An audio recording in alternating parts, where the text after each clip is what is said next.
তো আজকে আমি বানাতে চলেছি শর্টকাট চিকেন কষা।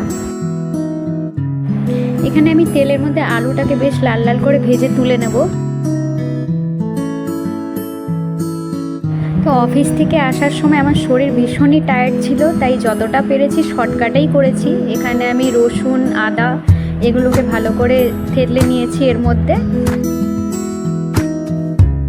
তো আমার হাজব্যান্ড বিকেলেই মেসেজ করেছিল চিকেন খাবে আমার হাতের, তাই আমিও চটজলদি করে আর দেরি না করে ফটাফট করে রেডি করে নিলাম। পেঁয়াজ, টমেটো, আদা, রসুন আমার কুচানো হয়ে গেছে। এরপরে আমি তেলে দিয়ে দেবো গোটা গরম মশলা। তেলটা বেশ ভালো করে গরম করে আমি এর মধ্যে দিয়ে দিয়েছিলাম গোটা গরম মশলা। তারপরে দিয়ে দিলাম এর মধ্যে পেঁয়াজ কুচি।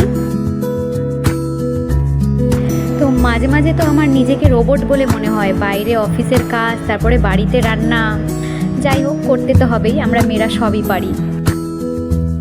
তো এরপরে আমি তেলের মধ্যে দিয়ে দিয়েছি কুচিয়ে রাখা রসুন আর আদা।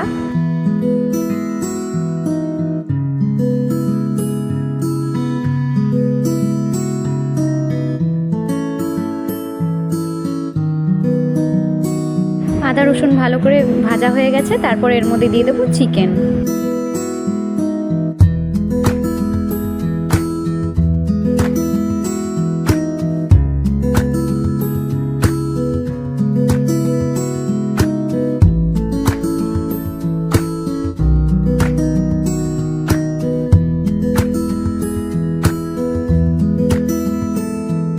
চিকেনটাকে ভালো করে এর মধ্যেই কষিয়ে নেব, তারপরে বাকি মশলাগুলো অ্যাড করব।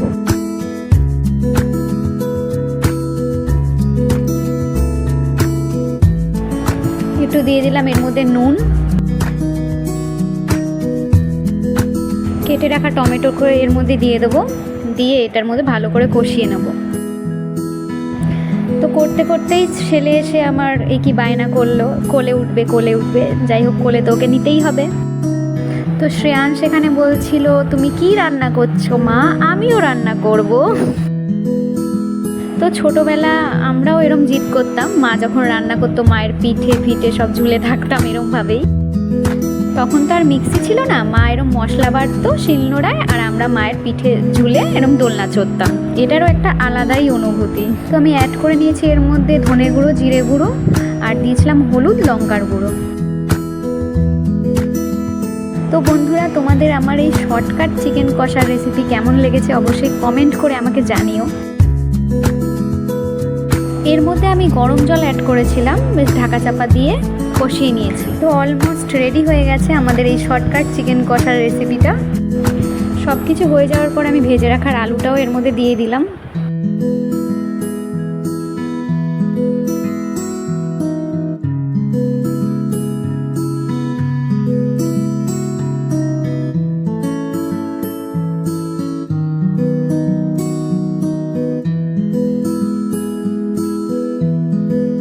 একটা লেগ পিস আমি তুলে নিয়েছি, শ্রেয়াংশকে খাওয়াবো। তো শ্রেয়াংশ তো খাওয়ার আগেই, টেস্ট করার আগেই ও আমাকে মুখের এক্সপ্রেশন দেখাচ্ছে।